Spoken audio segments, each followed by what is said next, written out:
জাতীয় বিশ্ববিদ্যালয়ের অনার্স প্রথম রিলিজ স্লিপে কারা কারা আবেদন করতে পারবে? অনেক শিক্ষার্থী কিন্তু আবেদন করতে পারবে না। তোমাদের এই বিষয়গুলো নিয়ে একটু ডিটেলস আলোচনা করবো। অনেকগুলো প্রশ্ন রয়েছে তোমাদের, সেই প্রশ্নগুলো নিয়ে আলোচনা করতে ভিডিওটি শেষ পর্যন্ত দেখবে। আর পরবর্তীতে আমাদের এই চ্যানেল থেকে তোমরা অনার্স ডিগ্রি ভর্তির আপডেট পাবে। ভর্তির পর প্রথম, দ্বিতীয়, তৃতীয় বর্ষের ইনকোর্স এক্সাম, ফাইনাল এক্সামের সাজেশনগুলো পাবে, ফর্ম ফিল আপের আপডেটগুলোও পাবে। তাই চ্যানেলটিকে সাবস্ক্রাইব করে রাখবে। আর কোনো কিছু বুঝতে অসুবিধা হলে আমাদের হোয়াটসঅ্যাপে যোগাযোগ করবো, আমরা তোমাদের সাহায্য করবো।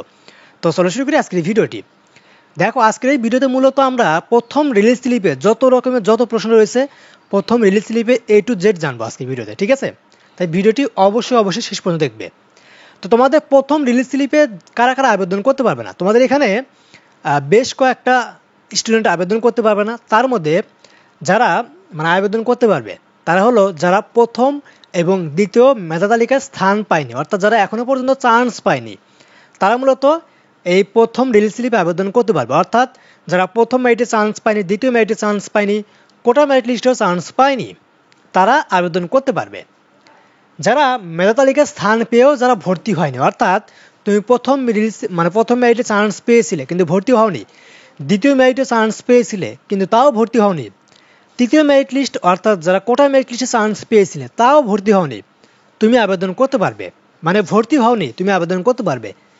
আবার এখানে এক ধরনের স্টুডেন্ট রয়েছে যারা ভর্তি হয়েছে, কিন্তু যদি সেই ভর্তিটি বাতিল করে, প্রথম রিলিজ স্লিপ শুরু হওয়ার আগে যদি সেই ভর্তিটি বাতিল করে, তাহলে সে আবেদন করতে পারবে। অর্থাৎ ভর্তি হয়েছ, ভর্তি বাতিল করে দিয়েছো, তুমি প্রথম রিলিজ স্লিপে আবেদন করতে পারবে। আবেদন করতে কি লাগবে? তোমাদের আবেদন করার জন্য রোল আর পিন নাম্বার দিয়ে আবেদন করতে পারবে। অর্থাৎ যখন তুমি আবেদনটি শুরু হবে তখন তোমার রোল নাম্বার, পিন নাম্বার দিয়ে লগ ইন করে ওখান থেকে apply for first release slip লেখা আসবে, ওখান থেকে আবেদনটি করতে হবে। কীভাবে আবেদন করতে হবে? তোমাদের জাতীয় বিশ্ববিদ্যালয়ের ওয়েবসাইট থেকে তোমাদের করতে হবে। তুমি চাইলে তোমার মোবাইল ফোন দিয়ে করতে পারবে, কম্পিউটার দোকানে গিয়েও তুমি কিন্তু কাজটি সম্পন্ন করতে পারবে। আরেকটা প্রশ্ন, সেটা তোমাদের আবেদন অন্য কেউ করে দিলে হবে কিনা? হ্যাঁ, হবে। সে তুমি নিজেও করতে পারবে বা অন্য কেউ যদি তুমি আবেদনটি করে দেয় সেক্ষেত্রেও হবে। রিলিজ স্লিপের মাধ্যমে কি পূর্বের কলেজে পুনরায় আবেদন করা যাবে? তুমি যে কলেজে আবেদন করে এতদিন চান্স পাওনি, প্রথম মেরিট, দ্বিতীয় মেরিট, কোটা মেরিট লিস্টে চান্স পাওনি, তুমি কি সেই কলেজে আবেদন করতে পারবে? হ্যাঁ, তুমি সেই কলেজেও আবেদন করতে পারবে। অর্থাৎ টোটালি তুমি 5টা কলেজে আবেদন করতে পারবে। তুমি চাইলে পূর্বের কলেজটিও সেই 5টা কলেজের ভিতরে রাখতে পারবে। 5টা কলেজে কি দিতে হবে বা কম বেশি দিতে পারবে না? না, তোমাদের মোট 5টা কলেজে আবেদন করতে হবে। তুমি যদি বলো আমি 4টা কলেজ দেবো, হবে না, তোমাকে 5টা কলেজ দিতে হবে। তুমি যদি বলো যে 5টা থেকে আমি 6টা কলেজ দেবো, তাও হবে না। টোটালি তোমাকে 5টা কলেজে সিলেকশন করতে হবে। আর এখানে আরেকটা প্রশ্ন, সেটা যাদের চান্স হবে 5টা কলেজের মধ্যে কি 2-3টে কলেজ আসবে? অনেকে একটা প্রশ্ন করবে বা করেছিলে, এটা আসবে আর কি, যে আমি যে 5টা কলেজে আবেদন করলাম, এই কলেজের ভিতরে কি আমাকে 2টা কলেজ দিবে না 3টা কলেজ দিবে? তুমি যে 5টা কলেজে আবেদন করছো, ওই 5টা কলেজের ভিতর থেকে যে কোনো একটা কলেজে তোমার চান্স হবে। যদি তোমার মার্কস, জিপিএ ঠিক থাকে, তাদের কলেজের সাবজেক্টের সাথে যদি তোমার মিল পায়, চান্স যায়, সেক্ষেত্রে তোমার যে কোনো একটা কলেজে চান্স আসবে। এক্ষেত্রে তোমার 2টা বা 3টা কলেজে চান্স হবে না, ঠিক আছে? আরেকটা বিষয়, সেটা হলো তোমাদের কলেজে বা সাবজেক্ট চয়েসে কি কোনো শর্ত আছে? তোমার এখানে কোনো শর্ত নেই। তুমি যে কোনো কলেজ, যে কোনো সাবজেক্ট তুমি চয়েস দিতে পারবে। তুমি চাইলে সরকারি কলেজ, বেসরকারি কলেজ সবগুলো একসাথে মিলিয়ে তুমি আবেদন করতে পারবে। তবে যাদের মার্কস কম রয়েছে তাদের বলবো তোমরা বেসরকারি কলেজ, সরকারি কলেজ দুইটা মিলিয়ে আবেদন করবে। ফার্স্ট টাইম তোমরা কি করবা, 3টা সরকারি কলেজ দিবা, আর লাস্টে 2টা বেসরকারি কলেজ দিবে, যাতে করে তোমার রিলিজ স্লিপটা মিস না হয়। কারণ রিলিজ স্লিপ মিস হলে কিন্তু সেকেন্ড রিলিজ স্লিপে তুমি কিন্তু বেসরকারি কলেজেও সিট পাবে না। বুঝতে পারছো? আর একটা কথা, সেটা হলো তোমাদের এখানে কোন কলেজে কতগুলো সিট আছে এটা কীভাবে জানবে? যখন তুমি আবেদন করবে তখন তোমার ওখানে কোন কলেজে কোন সাবজেক্টে কতগুলো সিট আছে সেটা শো করবে। তুমি এখন চাইলে জানতে পারবে না যে আমি এখন এই কলেজগুলোতে আবেদন করব, এই কলেজে কি সিট আছে না, জানতে পারবে না। যখন আবেদন শুরু হবে তখন তুমি মূলত জানতে পারবে।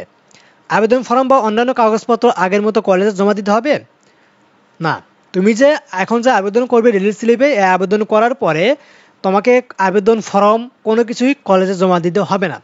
এখানে আরেকটা প্রশ্ন তোমার করেছিল, সেটা তোমাদের আগের মতো কি তোমাকে টাকা পেমেন্ট করতে হবে? এই যে 565 টাকা, এটা না, এখানে তোমাদের এই যে 750 টাকা, সেটা কি করতে হবে না।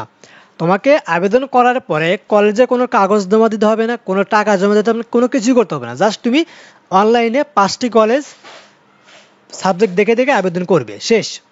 আবেদন যদি ভুল হয়, হ্যাঁ অনেক শিক্ষার্থী আছে যারা আবেদন করবে, আবেদন করার পরে দুই একটা কলেজ চেঞ্জ করতে চাইবে, যে না আমি 5টা কলেজ আবেদন করেছি, আমি অন্য একটা কলেজ অ্যাড করব। ক্যান্সেল করতে পারবে না? পারবে না। তুমি যখন আবেদন করবে ওই আবেদনটি শেষ, তুমি রিলিজ স্লিপ আবেদন করতে পারবে না, ঠিক আছে? একবার ভুল হলে তোমার ওটা আর পরিবর্তন করতে পারবে না।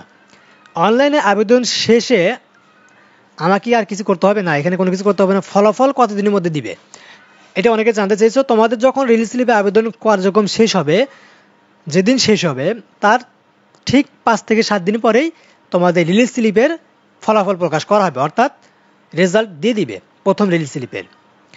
তোমাদের এখানে আরেকটা কোশ্চেন, সেটা তোমাদের রিলিজ স্লিপের মাধ্যমে যেই বিষয়ে পাবো তা কি পরিবর্তন করা যাবে? না। তুমি যদি বলো যে না রিলিজ স্লিপে আমি একটা সাবজেক্ট পেয়েছি, এই সাবজেক্টটা মাইগ্রেশন করে আমি চেঞ্জ করব, পারবে না। তোমার এখানে সাবজেক্ট চেঞ্জ করার মতো কোনো অপশন নেই। রিলিজ স্লিপের মাধ্যমে আবেদন করলে চান্স পাওয়ার সম্ভাবনা কতটুকু? এটা তোমাদের খুবই একটা কঠিন একটা কোয়েশন। তোমাদের এখানে সিট দেখতে হবে, কোন কলেজে তুমি আবেদন করছো সেই কলেজটা আসলে কি কোথায়, জেলা পর্যায়ে না উপজেলা পর্যায়ে। তারপর তোমাদের এখানে সিট কতগুলো আছে, তোমার জিপিএ কত, মার্কস কত, সকল কিছু ডিপেন্ড করে তোমাকে হিসাব করে আবেদন করতে হবে, তাহলে তোমার এখানে চান্স পাওয়ার সম্ভাবনা কিছুটা হলেও থাকবে। যদি রিলিজ স্লিপে চান্স না পাই তাহলে কি করবে? যদি তুমি রিলিজ স্লিপে চান্স না পাও তাহলে তোমাদের পরবর্তীতে দ্বিতীয় রিলিজ স্লিপ দিবে। দ্বিতীয় রিলিজ স্লিপে তুমি মোট সেই আগের মতো প্রসেসেই তুমি 5টা কলেজে একসাথে আবেদন করতে পারবে। আরেকটা কোয়েশ্চেন তোমরা করেছিলে, এখানে কি তোমাদের তৃতীয় রিলিজ স্লিপ আছে? তোমাদের অনার্স ভর্তিতে তোমাদের প্রথম মেরিট, দ্বিতীয় মেরিট, কোটা মেরিট, প্রথম রিলিজ স্লিপ, দ্বিতীয় রিলিজ স্লিপ, এই 5টা ধাপে মূলত ভর্তি কার্যক্রম সম্পন্ন করে। তোমাদের তৃতীয় রিলিজ স্লিপ বলতে কোনো কিছু নেই, তোমাদের তৃতীয় রিলিজ স্লিপ এখানে থাকবে না, বা তুমি তৃতীয় রিলিজ স্লিপে আবেদন করতে পারবে না। অর্থাৎ তোমার সামনে এখন দুইটা ওয়ে আছে, একটা হলো প্রথম রিলিজ স্লিপ আর একটা দ্বিতীয় রিলিজ স্লিপ। এই প্রথম দ্বিতীয়র মধ্যেই তোমাকে যে কোনো একটা রিলিজ স্লিপে চান্স পেতে হবে, নাহলে তুমি কিন্তু এই বছরে ভর্তি হতে পারবে না, অর্থাৎ একটা বছর গ্যাপ দিতে হবে তোমাকে, ঠিক আছে? তোমাদের কিন্তু এই কোয়েশ্চেনগুলো ছিল তোমাদের, যে তোমাদের কারা কারা চান্স পাবে, কারা কারা আবেদন করতে পারবে, অনেকগুলো কোয়েশ্চেন। আশা করি সবগুলো কোয়েশ্চেনে তোমরা অ্যান্সার পেয়েছো, সবগুলো প্রশ্নের। আশা করি তোমাদের আর কোনো প্রশ্নের অ্যান্সার জানার প্রয়োজন পড়বে না। যদি কোনো কিছু বুঝতে অসুবিধা হয় আমাদের হোয়াটসঅ্যাপে যোগাযোগ করবো, আমরা তোমাদের সাহায্য করবো। আর আমাদের এই চ্যানেলটিকে সাবস্ক্রাইব করে আমাদের হোয়াটসঅ্যাপে যোগাযোগ করবা। আমাদের থেকে তোমরা পরবর্তীতে ভর্তির পর প্রথম, দ্বিতীয়, তৃতীয় বর্ষের ইনকোর্স এক্সাম, ফাইনাল এক্সামের সাজেশনগুলো পাবে ফ্রিতে, ফর্ম ফিল আপ আপডেটগুলো পাবে। তাই অবশ্যই চ্যানেলটিকে সাবস্ক্রাইব করে আমাদের হোয়াটসঅ্যাপে যোগাযোগ করবা।